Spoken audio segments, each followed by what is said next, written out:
First of all, what we're going to do in this example is we're going to find f of g of x. If I write f of g of x as f of g of x, it's much easier to see what our substitution is going to be and where it must be done. In this case, I'm looking at my f function, which is the root of x. And in the f function, where I had an x, I'm going to replace it and I'm going to put all of the expression for g of x. In other words, my answer is going to be the square root of 2x plus 2. Now in the next question, I ask you to find the domain and the range. The range is much easier than the domain because the range depends on the domain. So let's take a look at the domain first. Looking at the graph, which is a function that I've depicted over here, you can see that the x values that I'm allowed to use for my domain start when x is minus 1 and go all the way up to infinity. The y values start when y is 0 and once again go up to infinity. But how did I find these values? When I look for the domain first, I must take a look at my restrictions underneath my root.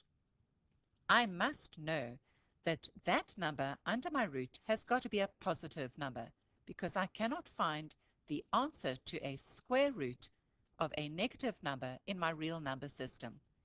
In other words, I said to myself that 2x plus 2 must be greater than or equal to 0. In other words, x had to be greater than or equal to minus 1. How do I find the y values? I find my y values by taking that x value and putting it back into my root. In other words, for the y values, I said that the y values had to go from the square root of 2, starting at my smallest x value, going all the way up to infinity. In other words, the y values that I was allowed to choose started when y was 0 and then went up to infinity. So writing this out now in interval notation, I would have said for my domain that x could have been an element starting when x was minus 1 and going all the way up to infinity.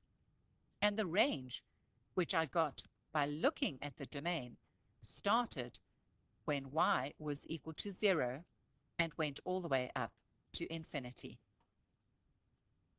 Let's repeat this exercise just so that we can make sure that we're good at it. In this example, I now want to find g of f of x.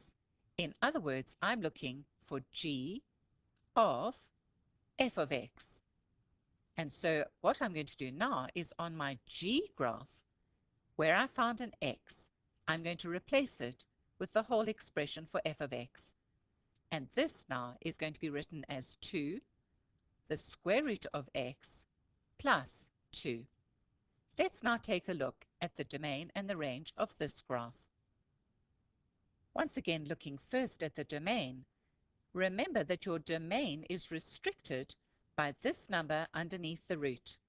That number for x had to be greater than or equal to 0.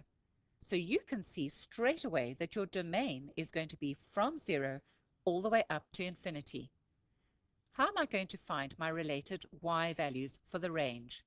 Well, if I take my smallest x value, then for y must start at 2, the square root of 0, plus 2. In other words, y's smallest value for the range is going to be 2.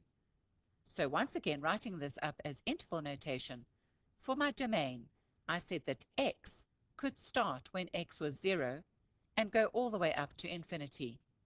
For the range, y had to start at 2 and then could use all the other values going up to infinity.